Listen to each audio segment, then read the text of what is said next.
Today we're gonna make a simple fried rice because I had a bunch of ingredients I needed to clear out, and I also had a ton of rice left from the rice video. This version is a little bit more vegetable and protein forward, a little bit lower calorie, pull back on that rice a little bit, but all the flavors and techniques are still there. So let's cook.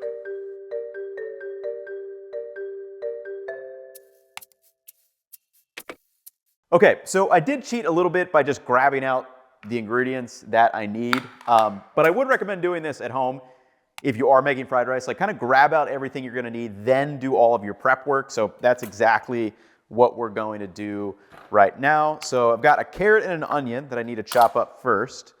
And then this chicken over here that I have has just been salted. I salted it a few hours ago, and then I'm not gonna use all that. That's just like a little lifestyle trick that I like to do, is grab out the chicken, salt it, throw it in the fridge, and then kind of figure out what you want to do with it after. And the idea is just to kind of get something started. Like, I legitimately don't know what I'm going to do with like the other half of that chicken, but now that I have it in my fridge, it kind of forces myself to figure that out. Rather than if I just left it in the package, you'd be like, I don't know. It just helps you get started, which is often the hardest part when it comes to cooking.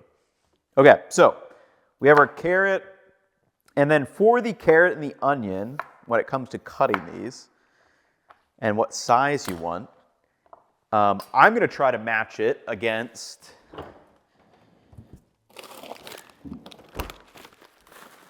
the size of the peas. So I'm going to loosely try to get the onion and the carrot to match the same size of the peas. And I'm gonna weigh everything out because I am kind of making like a higher protein version today.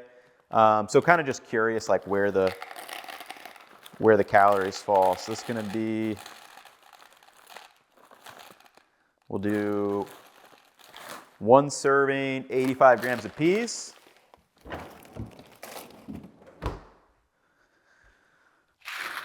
Okay, and then that's kind of my visual aid to how big or small I want to cut the carrot and the onion. You know, obviously I'm not going to get it perfect. I don't care that much, but if you wanted to, that would be a general good rule of thumb to go by.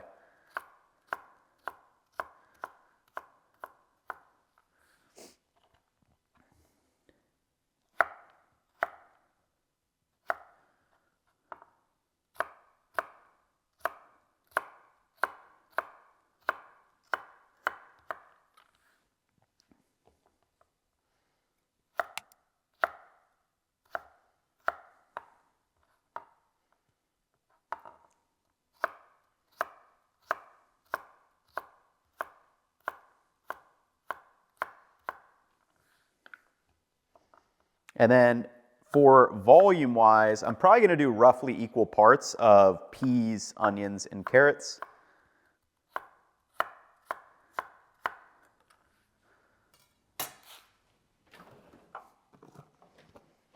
So let's see, it's probably pretty close.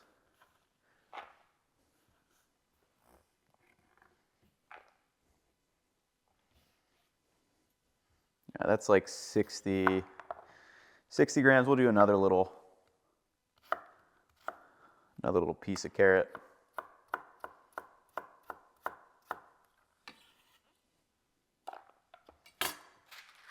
But yeah, there you go. So we have the peas, and then we've got the onions.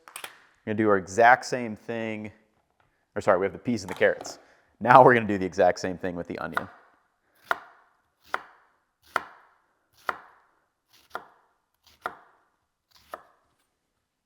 And this side's a little, it's an old onion, so I'm gonna cut off that kind of, I don't know, just kind of dried out side, and we'll use the fresh side. All right, and then I'm gonna cook the onions and the carrots together, so I'm just gonna put them in the same dish.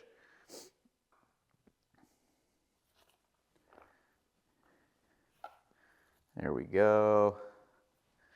About 70 grams there. We'll just throw the rest in, why not? Okay, so we've got our vegetables. I'm gonna snack on this carrot.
Okay, and then for the eggs, cracked them. Sorry, we're chewing on the carrot. We're gonna do a little bit of salt, a little pinch of MSG, and then just a little dollop of sesame oil, and then we'll cook this back there just to season the eggs a little bit. Obviously, we've got a good bit of seasoning to go. All right, so we got that done. Then last up, we have our chicken. And then for me, like this, I like to just do my chicken prep last after I do all the vegetables, because then we'll just wash the whole cutting board down. And then similarly, I'm gonna try to do smaller pieces of chicken as well. You know, loosely to kind of match up with those onions, peas, and vegetables. Like I want everything kind of nice and uniform, if we can get it. So I'm just gonna kind of do little slivers, cut these thicker chunks. And then I'm gonna slide this in half, and then I'll cut these into slivers.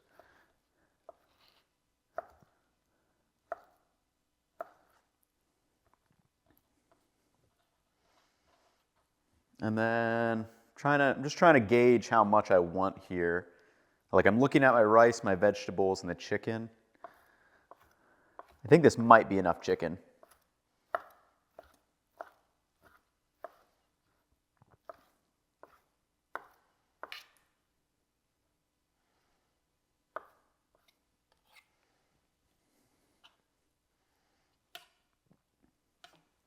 Yeah, I think that'll be good.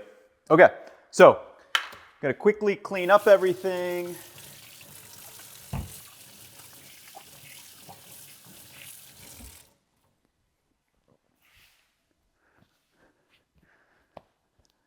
And I'm gonna start transporting all my stuff back here. So I've got my eggs and peas, carrots and the onions. I guess I should weigh out my chicken. Again, if I'm gonna try to get the calories for this.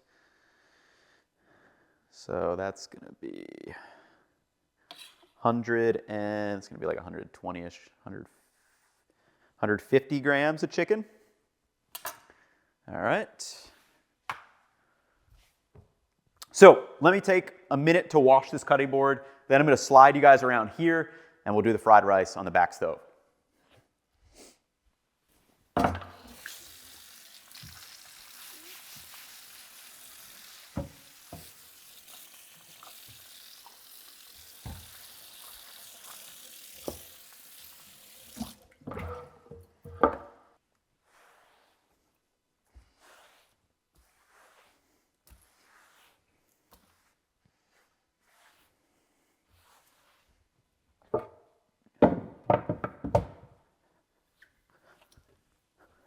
Okay, so while I give that a quick rinse, I also did get this started to heat up, and as you can tell, it's pretty hot. So we're gonna be mindful of our oil usage here. And then one of the biggest keys I think about making fried rice is all you need to think about is your moisture control. I think that's where a lot of home cooks go wrong, because we do not have super powerful burners like they have in restaurants. So it is very helpful to do this in small batches and then recombine everything at the end.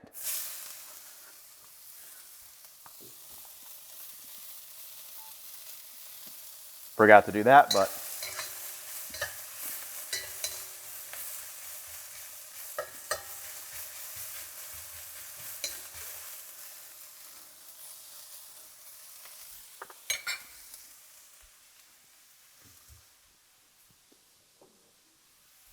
now, the reason why it is helpful to do it in batches is because, again, if we don't have as strong of a pan and I try to throw all this in there at one, the pan is not going to be able to, the pan is going to drop down heat because of all the food in here. Remember, all this is like, you know, it was in the fridge or it's room temperature, so it's going to drop the heat of that pan, and then we can't get any of that browning to occur. So if you try to throw in everything at once, it just really ends up steaming rather than developing some of those flavors that you get with the Maillard reaction.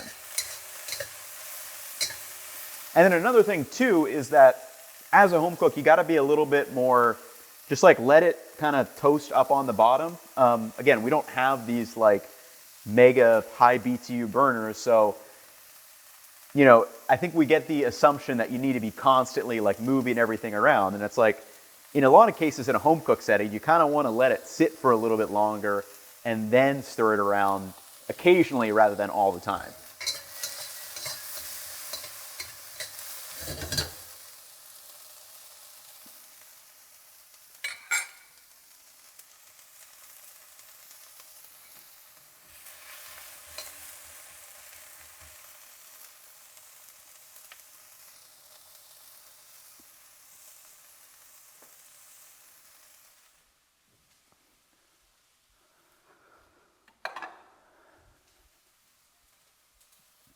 Then I'm gonna get a separate little bowl here just to like have, and then we'll recombine everything at the end. And then yeah, like I'm just basically looking for it to start to turn color around the edges of the kind of onions and the carrots in there. You know, you could do like a proper like really deep fry if you wanted to, but yeah, just get a little bit of color on there, and then that's really all I'm looking for.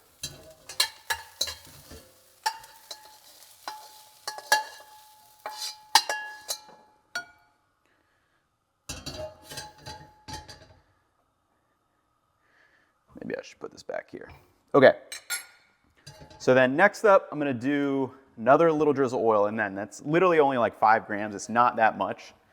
At a restaurant, they're gonna be using quite a bit. Okay, so I'm gonna drop in that egg.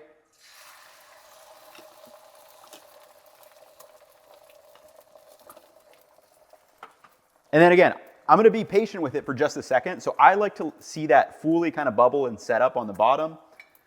Then I'll give it a little shimmy, and then I'll throw it up so we get some nice like air pockets and air bubbles there.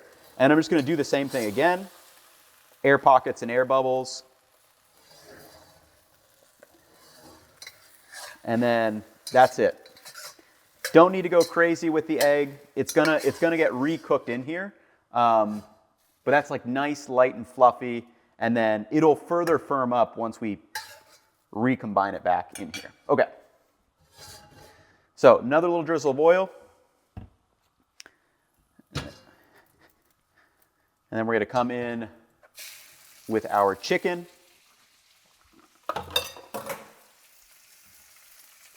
Again, I'm gonna spread this out.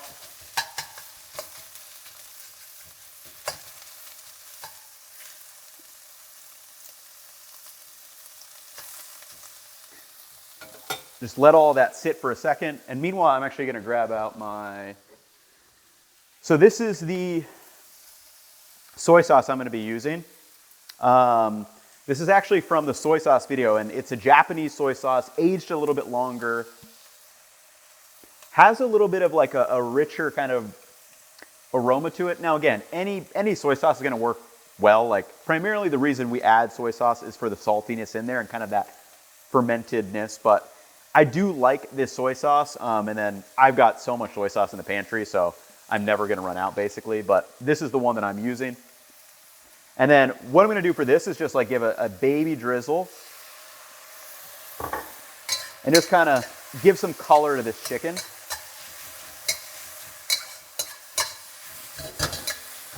With the soy sauce. And then another thing you can do at home if you like feel comfortable is try to get a little, see if I can get it to flame up. I might not be able to, there might not be enough oil, but yeah, not quite enough oil. But that is another thing that you can do to try to get some of those like roasted aromas. If you can get the flame to kind of attach on to some of the oil in here, you will get a little bit of that. It won't be as much as like, again, those big burners, but you try to do as best as you can at home, basically. And then similarly, do not want to cook this too long. Remember, we're gonna like, these are small little pieces. It does not take long for them to be cooked completely through. And then we're gonna recombine everything here too in just a second.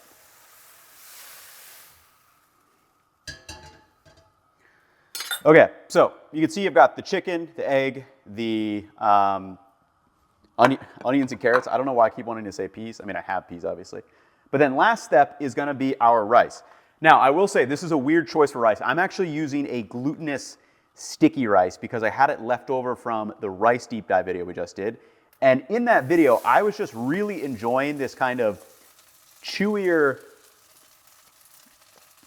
texture that sticky rice has. And I was kind of curious, like, how would it be in a fried rice like this? Mainly for the texture purposes. So it's actually a little bit less aromatic than something like jasmine would be, which is pretty commonly used, or some of the other rice varieties. But I just really love the chewy texture it has. And then I think once it's combined with the other ingredients, I think it'll be really quite nice.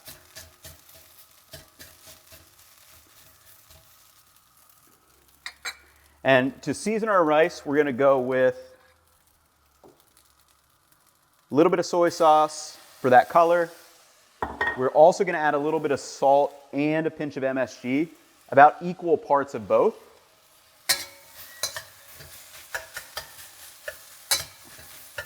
And then when it comes to fried rice, I mean, I think you gotta like try to fry it and get a little bit brown. That's what I like to do. And yeah, man, I'm excited to see the texture of this once everything's combined. Okay, so rice and everything else is going back in.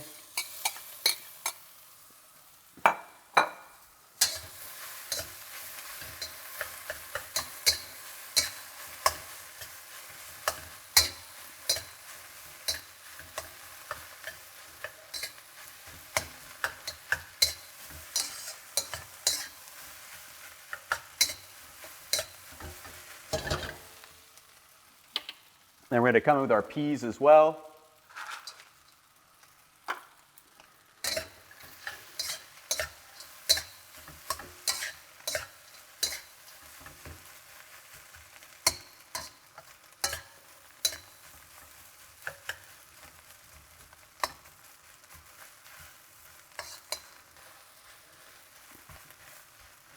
And then once everything's looking nice and evenly distributed,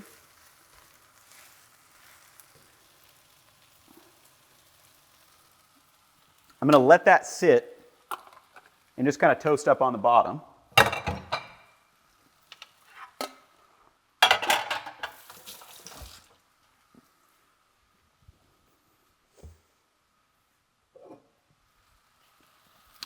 And really the only last thing I like to do is kind of adjust the flavor of all this. So again, there's a lot of different ways you can make it. So I think some wet white peppercorn is pretty nice. You definitely don't want to overpower it. I've had some fried rices where, yeah, it's way too much white pepper, but it does have that kind of unique aroma, and that could be the missing ingredient if you're trying to recreate like, kind of a takeout version. Don't need that. I like adding just a baby drizzle of sesame oil for a little bit of that aromatic kick. And then what's really nice too is some Shaoxing wine or rice cooking wine. Just gives it a little bit of, a little bit of acidity in there. You could try adding a little lime juice or something of that nature if you wanted to, like anything a little bit sour. And then we'll go with a little bit more of our soy sauce. And let's see how we're looking.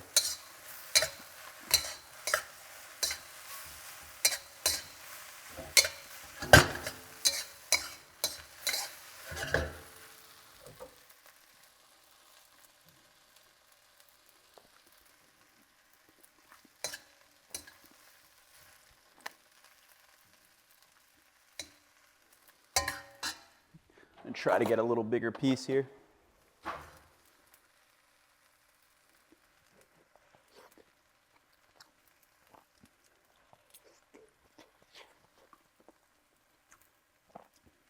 It's good.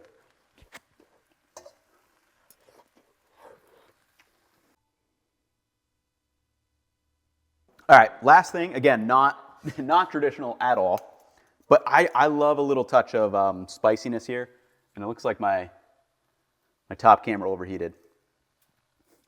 So let me get this camera back online, and then I'll show you guys the finished product.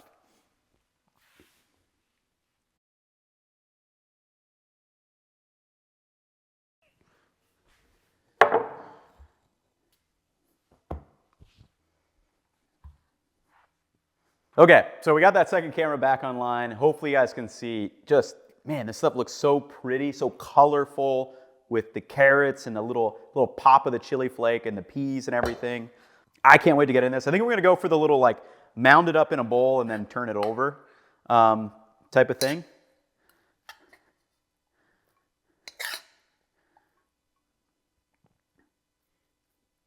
And yeah, you can almost just kind of see those the little like micro browning that we got throughout the process on each of the components in there. The chicken, the rice, the peas, the carrots.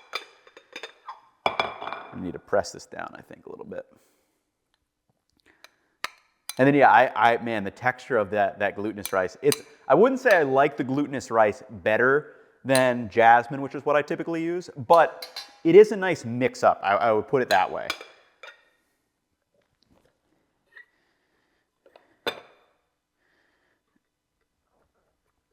All right, give that a shake. Let's see our grand reveal. Let's see if it works. Ooh. Oh my gosh, that was loud. Nice. Oh, I'm so excited. Obviously, since we have used less rice, it's not gonna like stick together as much because the rice is what sticks together, like carrots, peas, onions, and chicken does not really stick together, obviously. There's not starch. So, man, looks so good. Let's dive into this.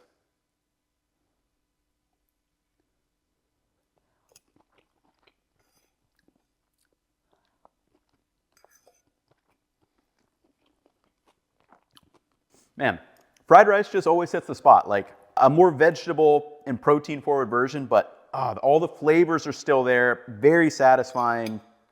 Yeah, I mean, I'll link, I probably won't do an exact recipe for this. We've got a couple other fried rice recipes.